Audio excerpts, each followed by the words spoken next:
Right now, we are following severe weather in Southern California, where Tropical Storm Hilary is pummeling the Los Angeles area.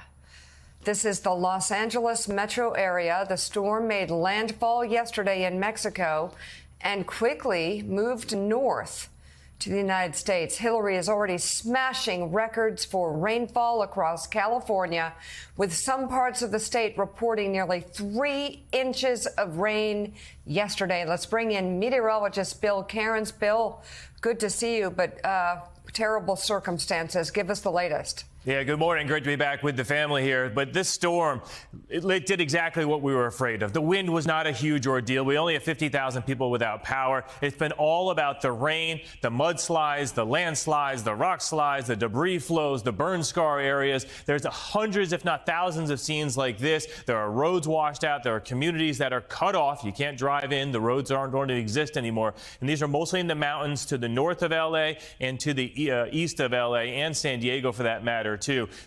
It's going to be a mess. A lot of these pictures were taken right before sunset, and the rain continued, if not got worse after that. So when the sun comes up today, we'll get a better idea of just who was hit the hardest and who was hit the worst. So the storm itself did cross over California's tropical storm. That's only the 4th time in recorded history that's ever happened. So that's why this was like mind-blowing, like big deal. And it's the first time since 1970s that anything like this happened. And so the storm is racing northwards now. So we're all done with it in Southern California. Just a little bit of rainfall left. And by the way, some of the highest rainfall totals, 11 inches in the mountains here in Mount San Jacinto. Mount Laguna had about 7 inches. San Diego had 2 inches. L.A. 2.5 inches. And it typically never rains in L.A. in the middle of the summer. Like, it's a winter is the rainy season. This is so unusual. And everywhere in maroon here, including downtown Los Angeles, is all under flash flood warnings. And by the way, even the Palm Springs area, they lost 911 call capability during the overnight hours in the middle of this horrific storm. So you can imagine how horrific that has been.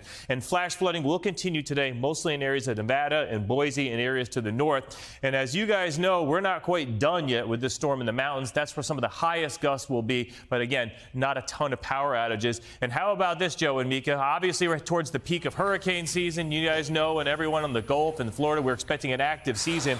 We have Franklin, Gert, Emily in the Atlantic. 3 storms formed this weekend. And we have a tropical system that's going to be heading towards Texas, likely as a tropical storm in about 48 hours, with no huge threats, no Ians or anything like that. But we're expecting a very active next month, and our thoughts obviously are with everyone in Southern California.